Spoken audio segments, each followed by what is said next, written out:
Welcome back to my mini vlog. Yes, ಇವತ್ತು ನಾನು ಸ್ವಲ್ಪ ಬೇಗನೆ ಎದ್ದೆ. ಯಾವ ಡೇ ಏನು ಅಂತ ನನಗಂತೂ ಗೊತ್ತಾಗೋದಿಲ್ಲ. ಸುಮ್ಮನೆ ಈ ಬ್ಯುಸಿ ಸ್ಕೆಡ್ಯೂಲಲ್ಲಿ ಆ ಡೇನ ನಾವು ಫಾಲೋ ಮಾಡ್ಕೊಂಡು ಹೋಗ್ತಾ ಇರ್ತೀವಿ ಅಷ್ಟೇ. ಅಮ್ಮ ಹಿಂದಿನ ನೈಟು ಕಾಲ್ ಮಾಡಿ ನಾಳೆ ಗುರುಪೂರ್ಣಮಿ ಇದೆ, ದೇವಸ್ಥಾನಕ್ಕೆ ಹೋಗ್ಬಿಟ್ವಾ ಅಂತ ಹೇಳಿದ್ರು. ಆದ್ದರಿಂದ ಬೇಗ ಎದ್ದು ಸೊ ನನ್ನ ಫೇವ್ರೆಟ್ ಗ್ರೀನ್ ಟೀ ಕುಡ್ದಾದ್ಮೇಲೆ ಸೊ ನಾನು ಬ್ರೇಕ್ಫಾಸ್ಟ್ ಮಾಡಿಕೊಂಡೆ. ಯಾಕೆ ಅಂತಂದರೆ ಆಫೀಸ್ ಇರೋದ್ರಿಂದ ನಾನು ಬೇಗ ಬ್ರೇಕ್ಫಾಸ್ಟ್ ಮಾಡಿದೆ.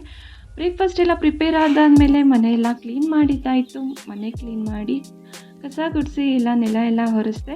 ಏಕೆ ಅಂತಂದರೆ ಗುರುಪೂರ್ಣಮಿ ಅಂತಂದರೆ ಬರೀ ಟೆಂಪಲ್ಗೆ ಹೋಗೋಕ್ಕಾಗೋದಿಲ್ಲ, ಮನೆಯನ್ನು ಕ್ಲೀನ್ ಮಾಡಿ ಮನೆ ಪೂಜೆ ಮಾಡಿಕೊಂಡು ಹೋಗಬೇಕು. ಆದ್ದರಿಂದ ಬೇಗ ಎದ್ದೆಲ್ಲ ಕ್ಲೀನ್ ಮಾಡಿ ಹಾಗೆ ರಂಗೋಲಿ ಕ್ಯೂಟಾಗಿ ಒಂದು ಸಿಂಪಲ್ಲಾಗಿ ಒಂದು ರಂಗೋಲಿ ಬಿಟ್ಟೆ. ರಂಗೋಲಿ ಬಿಟ್ಟು ಇನ್ನೇನು ಟಿಫನ್ ರೆಡಿಯಾಗಿತ್ತು. ಬ್ರೇಕ್ಫಾಸ್ಟ್ ಆ್ಯಂಡ್ ಲಂಚ್ 2 ಬಾಕ್ಸು ಕೂಡ ಪ್ಯಾಕ್ ಮಾಡಿಕೊಂಡೆ. ನನಗೆ ಎವ್ರಿ ಟೈಮು ಅಷ್ಟೇ ಪ್ಯಾಕ್ ಮಾಡಿಕೊಂಡಾಗ ನನಗೆ ಚೈಲ್ಡ್ಹುಡ್ ಮೆಮೊರಿ ನೆನಪಾಗುತ್ತೆ ಈ ಲಂಚ್ ಬಾಕ್ಸ್ ನೋಡ್ತಾ ಇದ್ದರೆ. ಸೊ ಫೈನಲಿ ನಾನು ಕೂಡ ಫ್ರೆಶ್ ಅಪ್ ಆದೆ. ಫ್ರೆಶ್ ಅಪ್ ಆಗಿ ಇನ್ನೇನು ಮನೆ ದೇವ್ರ ಪೂಜೆ ಮಾಡಿದೆ. ಮನೆಯಲ್ಲಿ ಫ್ರೆಶ್ ಅಪ್ ಆಗಿ ಮನೆಯೆಲ್ಲ ಕ್ಲೀನ್ ಮಾಡಿ ಫ್ರೆಶ್ ಅಪ್ ಆಗಿ ದೇವ್ರ ಪೂಜೆ ಮಾಡ್ತಿದ್ರೆ ಒಂದು ಗುಡ್ ವೈಬ್ಸೇ ಸ್ಟಾರ್ಟ್ ಆಗುತ್ತೆ. ದೇವ್ರ ಹತ್ರ ನನ್ನದೇ ಆದ ಬೇಡಿಕೆ ನೋವುಗಳನ್ನೆಲ್ಲ ಇಟ್ಟು ಒಂದು ಅಪ್ಲಿಕೇಶನ್ ಹಾಕಿ ಇನ್ನು ಡೇ ಸ್ಟಾರ್ಟ್ ಮಾಡಿದೆ. ಡೇ ಸ್ಟಾರ್ಟ್ ಮಾಡೋಕ್ಕಿಂತ ಮುಂಚೆ ನಾನು ಎವ್ರಿ ಡೇನೂ ಅಷ್ಟೇ ಯಾವುದಾದ್ರೂ ಒಂದು ಜ್ಯೂಸು ಎಂಟಿ ಸ್ಟಮಕ್ಕಲ್ಲಿ ಕುಡಿತೀನಿ. ಇವತ್ತು ABC ಜ್ಯೂಸ್ ಕುಡಿದೆ.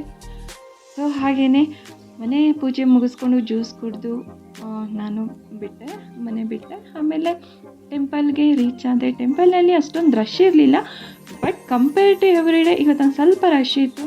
ಸೊ ಇನ್ನೂ ಅಲಂಕಾರ ಮಾಡ್ತಾಯಿದ್ರು ದೇವ್ರ ಪೂಜೆ ಎಲ್ಲ. ಅಲ್ಲಿ ಕೂಡ ಅಷ್ಟೇ ಟೆಂಪಲಲ್ಲಿ ಪೂಜೆ ಮುಗಿಸ್ಕೊಂಡು ಇನ್ನು ಪವರ್ ಟೆಂಪಲಲ್ಲಿ ಪ್ರಸಾದ ನಮಗೆ ಮೇನ್ಲಿ ಸಿಗೋದು ಬಿಸ್ಕೆಟು, ಚಾಕ್ಲೇಟು. ಸೊ ಪ್ರಸಾದ ಇಸ್ಕೊಂಡು ದೇವ್ರ ಹತ್ರ ಕೂಡ ಬೇಡ್ಕೊಂಡು ಅಲ್ಲೊಂದು ಸ್ವಲ್ಪ ಇತ್ತು. ಆಮೇಲೆ ಆಫೀಸ್ಗೆ ಬಂದೆ. ಆಫೀಸಿಗೆ ಬರೋ ಅಷ್ಟೊತ್ತಿಗೆ 8 o'clock ಆಗೋಗ್ಬಿಟ್ಟಿತ್ತು, ಲೇಟ್ ಆಯಿತು.